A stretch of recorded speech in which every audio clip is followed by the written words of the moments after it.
Dear students, welcome back to my YouTube channel. इस video में हम 10th स्टैंडर्ड के ब्रिज कोर्स के इंग्लिश सब्जेक्ट की एक्टिविटी नंबर 28 यानी 20वें दिन की एक्टिविटी को समझेंगे और सॉल्व करेंगे। आज की जो एक्टिविटी है इसका टाइटल है एसे राइटिंग और इसके लर्निंग आउटकम है राइटिंग एन एसे। इस एक्टिविटी में हमको बताया जाएंगे कि कैसे हम एक ऐसे लिख सकते हैं, ऐसे लिखते वक्त हमको किन चीज़ों का ध्यान रखना होता है। आज के लेसन की जो पहली एक्टिविटी है वो है लर्निंग एक्टिविटी और इसमें हमको कुछ पॉइंट्स दिए गए हैं। तो पहला पॉइंट है कि provides a title with points, कि टीचर स्टूडेंट को एक टाइटल पॉइंट्स के साथ में देगा। अब पॉइंट्स क्या क्या होंगे तो आगे बताया जाएगा हमको कि ask the learner to read the provided title and given points carefully, कि टीचर बच्चों से कहेगा कि वो जो भी उनको टाइटल और दिए गए पॉइंट्स है तो वो उनको केयरफुल होकर पढ़े। Tells the learner to cover all the points while writing an essay, और टीचर बच्चों से कहेगा कि वो जितने भी पॉइंट्स उनको दिए गए हैं तो वो ऐसे राइटिंग के वक्त तो उन सब पॉइंट्स को कवर करने की कोशिश करें, यानी जितने भी पॉइंट्स उनको दिए जाएंगे तो सबके सब ऐसे में आ जाए, इस तरह से उनको कोशिश करनी है। नेक्स्ट पॉइंट है कि tells them to give appropriate title at the beginning of the paragraph, कि बच्चे पैराग्राफ के शुरू में उसको एक एप्रोप्रिएट टाइटल देने की कोशिश करें या उसको एप्रोप्रिएट टाइटल दें, यानी या तो ऐसे जो लिखेंगे तो वो उसको कोई एप्रोप्रिएट टाइटल देंगे या फिर ये कि हर पैराग्राफ के शुरू में उसको एक एप्रोप्रिएट टाइटल देने की कोशिश करेंगे।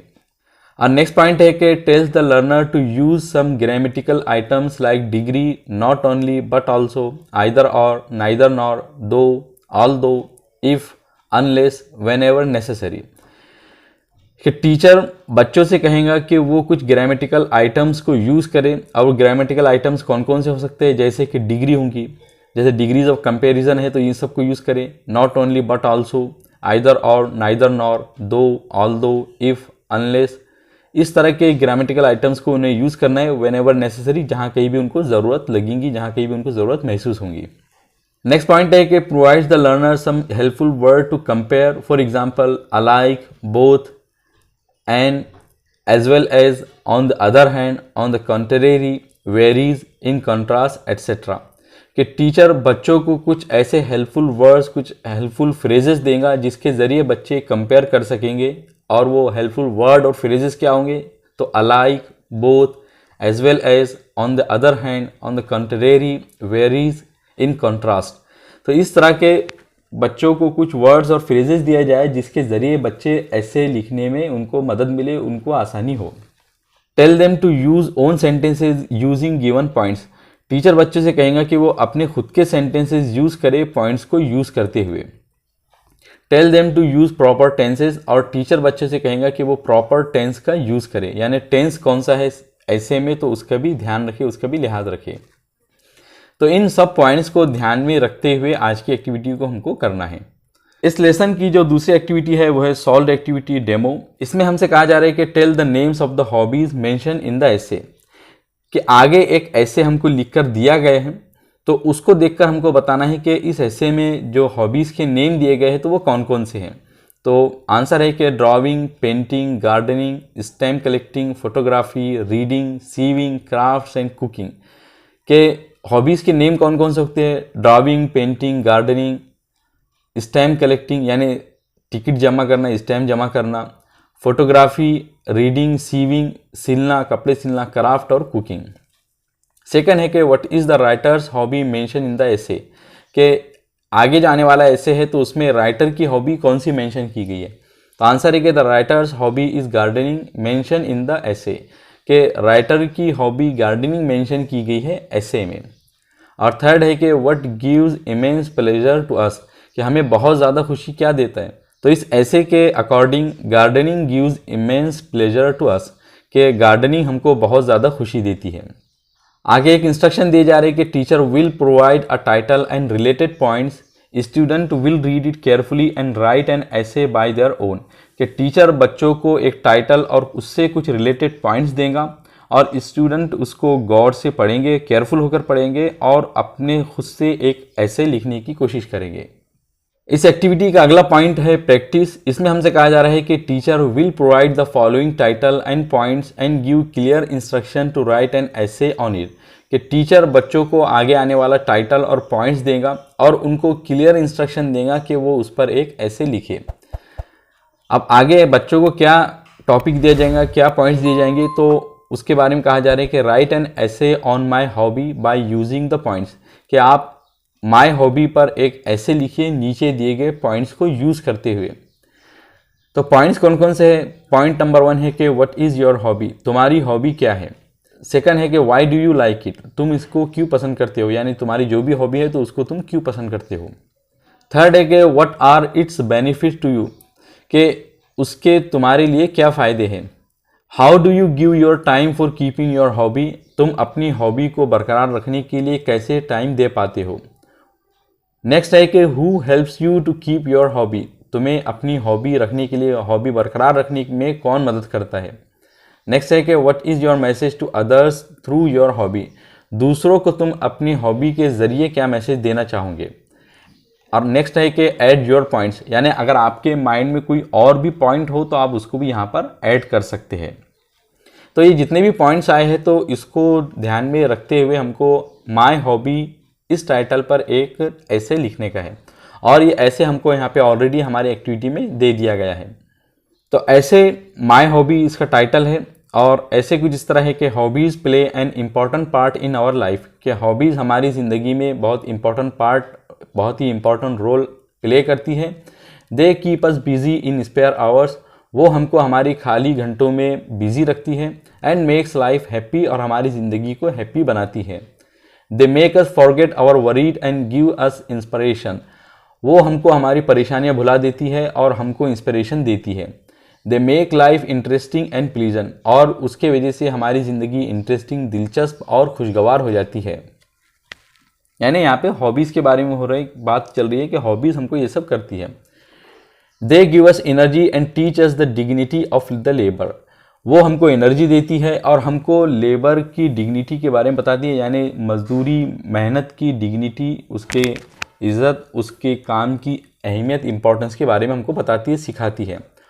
All hobbies are useful in one way or the other, कि जितनी भी हॉबीज़ है तो सब किसी न किसी सूरत में, किसी न किसी शक्ल में हमारे लिए यूज़फुल और फ़ायदेमंद होती है। But the one I like the most is gardening, लेकिन वो जिसको कि मैं सबसे ज़्यादा पसंद करता हूँ वो है gardening. I have recently developed a taste for it, मैंने रिसेंटली अभी हालिया दिनों में उसके लिए टेस्ट डेवलप किया है, यानी अभी मुझको उसका शौक़ लगा है।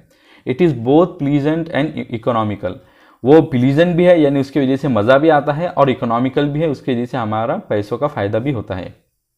I have always had a love for nature, मुझको हमेशा नेचर से प्यार था। And have admired flowers and plants, और मैंने हमेशा फ्लावर्स और प्लांट्स को एडमायर किया था, यानी फूल, पत्ती, फूल, छोटे छोटे पौधे जो होते हैं, तो मैंने उसको हमेशा एडमायर किया, उसकी तारीफ़ की है, उसके देखकर खुशी हुई है। But I have never before felt the real joy they offer to the human mind, लेकिन इससे पहले मुझको उस खुशी का कभी भी एहसास नहीं होता जो कि ये, यानी फूल, पत्ती, ये जो भी होते हैं तो ये ह्यूमन माइंड को ऑफर करते हैं, ह्यूमन माइंड को देते हैं। It is only now that I learn what store of knowledge they have for us, अभी मुझको ये चीज़ सीखने को मिली है, अभी मुझको ये चीज़ मालूम चली है कि नॉलेज का कौन सा स्टोर वो हमारे लिए रखते हैं, यानी बहुत ज़्यादा उसके अंदर नॉलेज है, एक पूरा नॉलेज का स्टोर है जो कि वो हमको ऑफर करते हैं, देते हैं। Gardening give us a lot of exercises, gardening हमको बहुत ज़्यादा एक्सरसाइजेज देती है, यानी उसको करने में बहुत ज़्यादा मेहनत लगती है। It teaches us to work with our own hand, ये हमको सिखाती है कि हम अपने खुद के हाथों से काम करें। It brings us into close contact with nature, और ये हमको नेचर के क्लोज कांटेक्ट में लेकर आती है, बहुत ज़्यादा नज़दीक लेकर चली जाती है। It is a pleasure to dig the earth to make flowers bed, बहुत ही खुशी होती है जब हम ज़मीन को खोदते हैं और फूलों के लिए बेड तैयार करते हैं। And dig canals for water, और पानी के लिए कनाल्स तैयार करते हैं, खोदते हैं, यानी पानी के लिए क्यारियाँ जब हम बनाते हैं तो उसके वजह से भी हमको बहुत ज़्यादा खुशी होती है। All this is very interesting, और ये सब चीज़ें बहुत ही इंटरेस्टिंग और दिलचस्प है। This kind of physical exercise is delightful and enjoyable, इस टाइप की जो एक्सरसाइज होती है, फिजिकल एक्सरसाइज होती है, जिस्मानी हमारी जो एक्सरसाइज होती है जिसमें हमारी बॉडी को यूज़ होता है, तो ये बहुत ज़्यादा डिलाइटफुल और इंजॉयबल होती है, इसमें बहुत ज़्यादा मज़ा आता है। We also learn of the diseases of plants and their remedies, और हमको प्लांट्स यानी पौधों के डिजीज़ बीमारियों के बारे में भी पता चलता है, सीखने को मिलता है, और उनके इलाज के बारे में भी हमको सीखने को मिलता है। We cannot know and understand all this by reading books only, और ये सब चीज़ें हमें सिर्फ किताबें पढ़कर नहीं समझ में आ सकती, हम उसको नहीं जान सकते हैं। In gardening we read the very book of nature, हम गार्डनिंग में तो नेचर ही को पढ़ लेते हैं। Gardening add to the beauty of the spot, gardening के वजह से जिस जगह में गार्डनिंग की जा रही है तो उसकी खूबसूरती बढ़ जाती है। The barren place brings to change its look, जो बैरन प्लेन, जो बैरन बंजर सी जगह होती है तो वो अपना लुक बदलने लग जाता है। The plants bring four the birds which blossom into lovely flowers, जो पौधे होते हैं तो वो पहले बर्ड्स को आगे लेकर आते हैं। बर्ड्स कहते हैं कि शुरू में छोटे छोटे जो फूल या पत्ते निकलते हैं तो उसको हम बर्ड्स कहते हैं। Which blossoms into lovely flowers of different colours, जो कि आगे चलकर अलग अलग कलर के फूलों की शक्ल में खिल जाते हैं। It lends a charm to the whole site, और गार्डनिंग पूरी जगह को ही एक जादू सा दे देती है, यानी गार्डनिंग के वजह से वो पूरी जगह ही बिल्कुल खूबसूरत बन जाती है, ऐसा लगता है कि उस पर किसी ने जादू कर दिया है। The flowering creepers, the green grass and the green hedge make the place so attractive, फूल, बेल, लताएं, हरी घास और जो चार दीवारी होती है तो उस जगह को बहुत ज़्यादा खूबसूरत अट्रैक्टिव बना देती है। We know that it is the fruit of earth on the label, we feel the real joy of it. ये जो सेंटेंस है तो इसके अंदर कुछ तो भी एक कोई फ्रेज या कुछ वर्ड मिसिंग है, लेकिन ये यहाँ पर जैसे कि वैसे ही मैंने लिखा है इसको, और मैं इसका जैसा हो सकता है वैसा ट्रांसलेशन आपको बताने की कोशिश करता हूँ कि हम जानते हैं कि ज़मीन का रियल फ्रूट यही है। अब मुझको लगता है कि ऑन द अदर हैंड होना चाहिए था, यहाँ पे ऑन द लेबल नहीं बल्कि ऑन द अदर हैंड होना चाहिए था, लेकिन दूसरी तरफ हम इसके रियल खुशी को भी इंजॉय कर सकते हैं। यानी ज़मीन तो अपना फ्रूट दे देती है हमको, लेकिन जो उसका रियल इंजॉय है तो वो हम करते हैं, यानी जो गार्डनिंग करता है उसको मिलता है।